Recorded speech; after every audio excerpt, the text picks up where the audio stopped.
Hi, it's Vex, and today we want to discuss our top 10 cards from Zendikar Rising.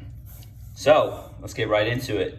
But before we get right into it, don't forget to smash the subscribe button and and like the video. I guess you like the video after we get into it, but we want to do like all top 10s, we want to do honorable mentions. Oops, wrong honorable mention. Let's honorably mention our friend Abandoned Standard Omnath. Right? So the reason why this is an honorable mention is because it's 4 colors. It doesn't really go into that many decks because you need 4 colors at least, the correct 4 colors. And it's extremely popular commander, very hard to fit in the 99. So it's an honorable mention. Omnath, Locus of Creation. Everybody should know what it does because it's Abandoned Standard. It's extremely popular in commander. But if you don't know what it does, let's read it. When Omnath, Locus of Creation, enters the battlefield, draw a card, so it replaces itself. Landfall, whenever a land enters a battlefield under your control, you gain 4 life. If this is the first time this ability has resolved this turn, if it's the second time, add red, green, white, blue. If it's the third time, Omnath deals 4 damage to each opponent and each planeswalker you don't control. So this is the blue part to draw a card, the white part's gain life, green part's add mana, the red part is deal damage. So it's a very strong commander, very popular commander. Very fun, adding 4 colors of landfall is really, really fun. So it's an honorable mention, not in our top 10 list. So let's put Omnath over here. Another honorable mention is Phaleth. Again, Zendikar has a lot of powerful lands in it. So Phaleth, it's kind of like a Avenger Zendikar. So what it does is when Phaleth enters the battlefield, create a 0/1 green plant creature token for each basic land you control. So it's not as good as Avenger, because Avenger does every land, this does every basic land, but still pretty good. And then whenever a land enters a battlefield under your control, put 4 +1/+1 counters on target plant you control. So again, pretty good as a commander, pretty good in the landfall deck, pretty good in this Omnath deck right here, but it's an honorable mention. Another honorable mention is Shatterskull Smashing right here. And Shatterskull Smashing is one of those foot lands here. And the reason it's not like in the top 10 is because it doesn't, like in Commander, it only kills up to 2 target creatures. So let's read the card first. Shatterskull Smashing deals X damage divided as you choose among up to 2 target creatures and or planeswalker. If X is 6 or more, Shatterskull Smashing deals twice X damage divided as you choose among them instead. So it only does damage to up to 2 creatures. And in Commander, there's a lot of creatures. You want like a Blast of Zack, you want something to destroy a bunch of creatures, not just 2. What the backside does is as Shatterskull, the Hammer Pass enters the battlefield, you may pay 3 life. If you don't enter the battlefield taps, so you could bolt yourself to get untapped land. So again, this is almost an auto include in most mono red decks. In other decks, I would think about including it or not, because sometimes if you have Phaleth as your commander, you need basic lands. So in that case, the basic land's better. Basic lands are more fetchable and stuff. So an honorable mention here. So, I have the other version of Phaleth here. So you get 2 different versions. I actually like this original art better. So let's get there. Something that's not on the list that everybody probably asks about is Seagate Restoration. It just doesn't do enough. And what it does is draw cards equal to the number of cards in your hand +1. You have no maximum hand size for the rest of the game. Same back size as Shatterskull Smashing. It just doesn't do enough, so it doesn't even get an honorable. I'm talking about it now, but it doesn't go in any list, because if you top deck this in a late game, you have to have 1 additional card in your hand. Actually, no, you could top deck this, pay 7, draw 1.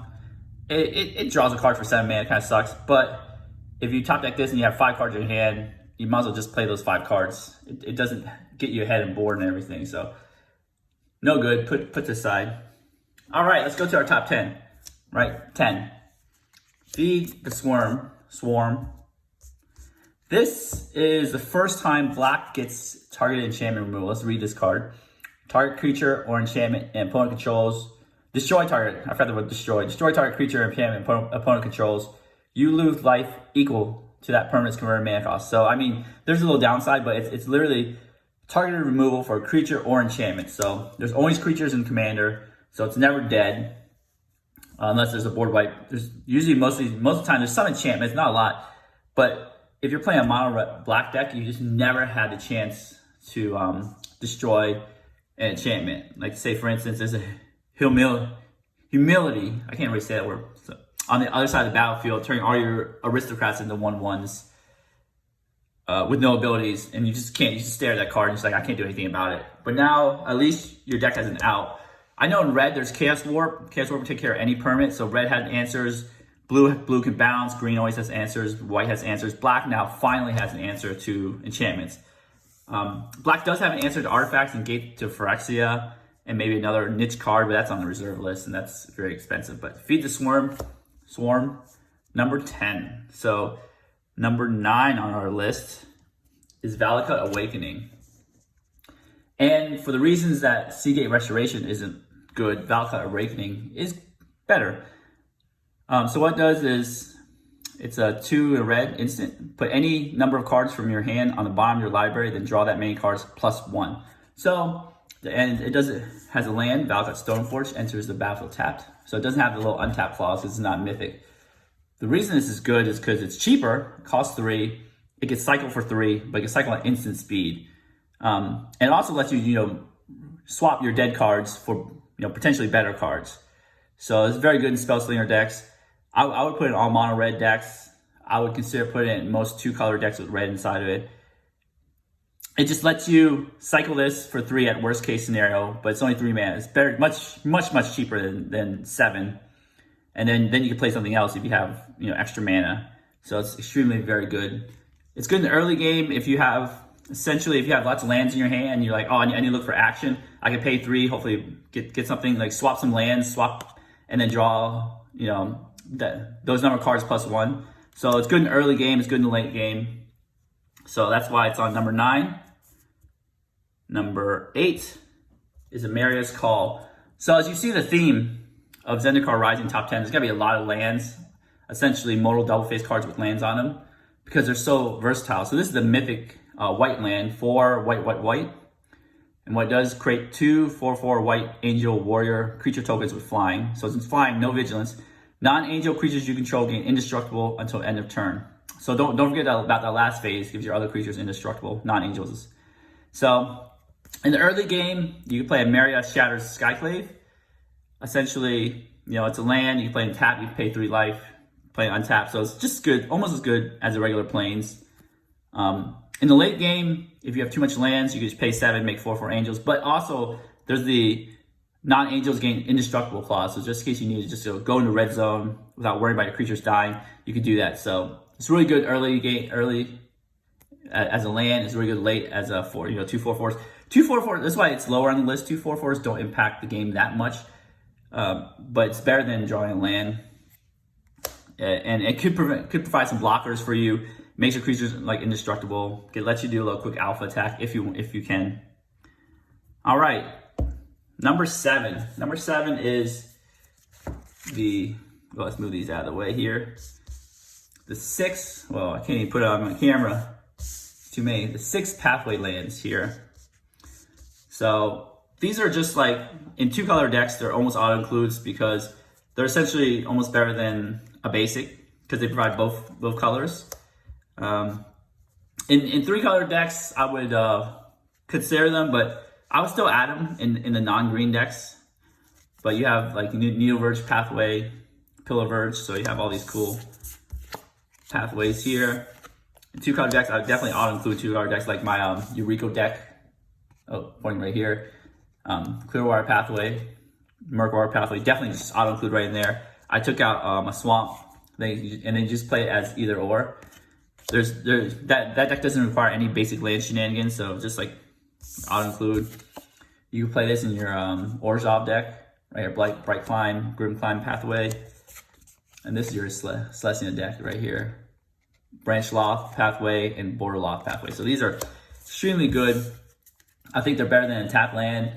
As long as you, but also cool thing about them, it makes you make decisions about the game. Instead of just playing your tap land to play tap, you gotta really decide like, what color do you want. White or green. And it adds some interesting element to the game where decisions actually kind of matter a little bit and planning ahead matter. instead of having like such good mana, which I think I think in 5 years EDH will have such good mana that you just get all your colors at all times. As you can see, that's why Golos is #1 commander on EDH Rec now, because the mana is just so good, so easy to even without fetch land, mana is just so easy to come by. All right, number 6, my favorite card of the set, Thieving Skydiver. So the reason I have 2 foils, I have not opened a regular Thieving Skydiver, which drives me nuts. I wish I could just open one, but I can't open a regular one. But anyways, that's besides the point, Thieving Skydiver, I've nicknamed the Soul Ring Stealer. So essentially the reason why this is a Soul Ring Stealer, let's read it. It costs 1 in blue. It's a Merfolk Rogue. Kicker X. X cannot be 0. Flying. So this one actually flies. I know there's like other things that have like Skyclave Apparition. That doesn't fly, but this one flies. Don't forget that one. When Thieving Skydiver enters the battlefield, if it was kicked, gain control of target artifact with converted mana cost X or less.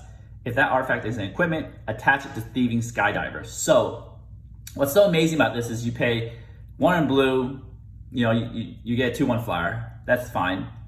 But you pay 1 in blue with kicker 1, you can just steal their Soul Ring. Like, you just ramped yourself. I mean, they'll probably tap it before they give it to you, but you just ramp yourself 2 mana. And like unramped your opponent 2 mana. It's insane. It's really good in the late game because you can just steal artifacts. It's good in the early game. I mean, I would never play it that early, but usually most people play artifact ramp. You could pay 2, kicker 2 and steal their signet, like Arcane Signet or their talismans. This card's insane. Don't sleep on this card. It's so cheap to steal things. And it also gives you a little body for chump blocking too, and flying, which is great. So Thieving Skydiver is my number 6 card. Actually, it's my favorite card from Zendikar, but I love stealing the opponent's stuff. As I always say in Commander, if you're willing to play with the card, you have to be willing to play against it. So that's why I like stealing the opponent's stuff. Because I know in my play group, my opponents grumble when I steal their stuff because they hate playing against them. Like, well, you put in your deck, you should. If you want to play against me, I should be able to play against you. All right, so number 5. Number 5 is our friend Scoot Swarm, the Breaker of Arena. I know this card breaks Arena because you can just make tons of tokens. So let's read Scoot Swarm. Here, whenever a land enters the battlefield under your control, create a 1/1 green insect creature token. If you control 6 or more lands, create a token that's a copy of Scoot Swarm instead. So what this gets out of control, this gets like exponentially big. So let's just say, for example, you have 1 Scoot Swarm and you have 6 lands. So essentially you would cast this and then instantly play your land to get your trigger before somebody can destroy it to make a copy of itself. Right here. So you make it, so first land you make a copy of itself. The second land, let's say that was a fetch land, you fetch, now you have 2 Scoot Swarms to make a copy. So now you have 4. And then if you play another land, exploration or whatever, then you have 8, and then you need more dice right here. So it gets out of control. It's like the Field of Dead that goes exponential instead of going one per land. So it's really good. It's hard to remove. I think a board wipe can remove it, but besides from that, like targeted removal, you have to kill the original Scoot Swarm and the new one before you can even trigger another land. But if you have a fetch land, you can save it. So get ready for this. Get a lot of dice. I know this will break Arena if you make too many Scoot Swarms, but it doesn't break real life because you just keep making dice. Another good card, number 4 here. Let's get this dice number 4. Is Agadeem's Awakening. So Agadeem's Awakening is X black. It's one of those mythics. That has Agadeem the Undercrypt. It has one of those bolt lands, I guess, like I can call them. So what it says, return from your graveyard to the battlefield any number of target creature cards that each have a different converted mana cost X or less. So early game land, again, I think sometimes people always want to like feel bad about using this as a land side because they always want to get the value. But don't be ashamed to place that land more than 50% of the time because that's what it's meant for. It's give you flexibility. If you need it as a land, play it as a land. Don't try to save it, get some kind of crazy value. But when you top deck this, or if you have lots of lands and you save it for late game, definitely in the Aristocrats deck, you can return a bunch of creatures from your graveyard back to the battlefield. You can pay 4 black. You can return up to 5 creatures. Convert mana costs 4. 4, 3, 2, 1, and 0. Don't forget 0. I mean, if you have an Ornithopter or something. I think I have an Ornithopter in my Eureka deck, but it's there just in case if you want to return a 0 cost. You can. So insane late game can bring up to like 5-6 creatures back in the yard if you have the number of creatures, or even 2 is still good. So this is why this is number 4. All black decks, mostly Aristocrats deck, can include this in their deck. Again, these mono double face cards have changed the landscape of Commander, I think, because they're just so powerful, so flexible, and they just, and I feel bad saying, but they're almost auto includes kind of in 2-color decks, and maybe all the way up to 5-color decks. They're just so good. So that's number 4. Number 3 is Ancient Green Warden. The reason it's number 3 is because these commanders, Phalaf, Omnath, I know they rhyme, are very popular commanders, and landfall is a very, very popular theme. And this is a rare effect, right? So let's read what it does. 4 green, reach. Don't forget the reach. I know, they just tack on random keywords. You may play lands from your graveyard.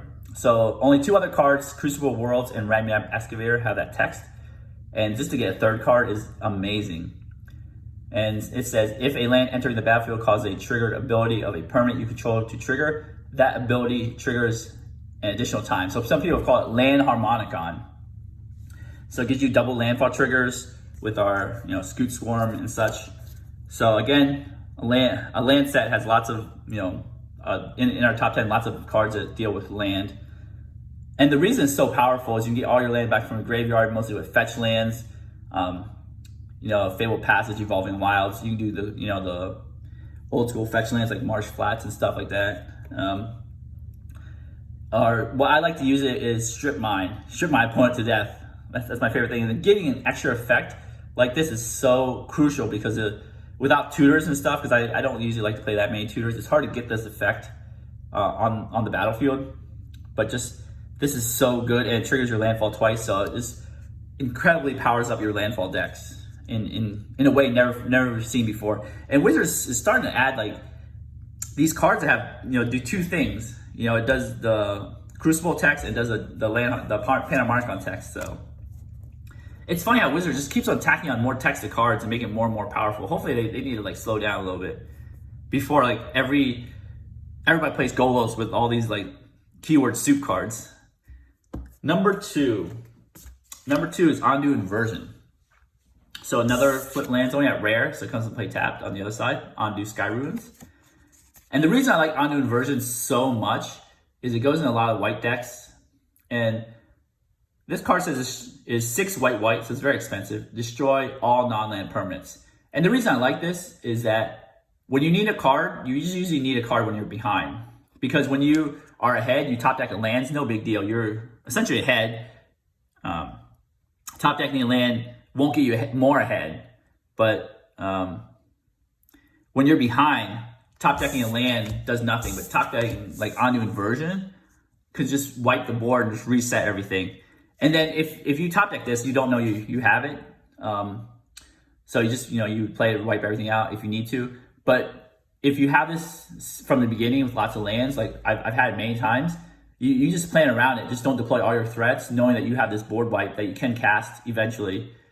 And then cast it and then rebuild. Remember, if you have this early and you need a land, play it as a land. Don't be ashamed to play it as a land here. This is extremely good for a catch-up mechanic, and it just gives you the ability in white to have both sides. Extreme flexibility, which is really needed in white. So that's number 2. And auto include in all green decks, right here, number 1 card, Balaged Recovery. That's right, an uncommon is my number 1 card. Every green deck I have now that I'm upgrading has this card included, without question. This is so good. I know I got 4 copies here because I just want to emphasize how much I like this card. This is essentially a regrowth that costs 1 more. It says 2 in green, return target card from your graveyard to your hand. Very simple. So in the early game, you can play as Balaged Sanctuary. I just cut a 4 straight from all my green decks and put this in here. And then early game, if I really need a land, I'll play this. But most of the time, I'll do the return target card from graveyard to hand. The reason it's so powerful is because, it gives you that flexibility. This is good in the early game. You can return like a random card, like let's say feed the swarm back from your graveyard to your hand just to use it again. You don't have to return your big, gigantic cards. You just return, just a random card. It's still good. In the late game, you have a giant graveyard, hopefully, if they haven't removed it. You can return whatever you need, kind of like a graveyard demonic tutor, and play it. So it gives you ultimate flexibility as a land and as a way to recur stuff from your graveyard. That's why it's number one. It just literally, I cut every green deck I have, just cut a forest, put this in here. Even the 4 or 5 color decks, I would find some kind of spot to cut. I might not cut exactly a forest, maybe like another land. But most of the time, it's just as good as the forest. It gives you ultimate flexibility. It's because it's cheap casting costs. These cheap casting costs things, like in my landfall deck, if I need a land from the graveyard, I literally could just pay 2 and a green, get like a fetch land from my graveyard, put it back, play a fetch land. Like this you actually get back a land too. So that's the cool part, is that this is so cheap. That's why I like Valka Exploration Awakening. Valka Awakening, because it's so cheap. It's very flexible. You can play it early, play it late. That's why I don't like Seagate Restoration, because it's so expensive. It's just like a late game card that just doesn't do much. It doesn't do what Ondu Inversion does. It doesn't like catch you up. It just puts more cards in your hand, but it doesn't affect the board. In Commander, you really need to affect the board in the late game. So that's why. Anyways, those are my top 10 cards of Zendikar Rising for Commander. What are your top 10 cards? Leave your answers in the comments below. If you enjoy the video, give the video a thumbs up. Don't forget to smash the subscribe button. Help support the channel. I also have my TCG affiliate link in the description below. You can click on that. Help support the channel. It doesn't cost you anything, so it's great. I also have a Patreon. That's totally optional, but if you like to support the channel even further, there's a Patreon. And as always, have a wonderful day.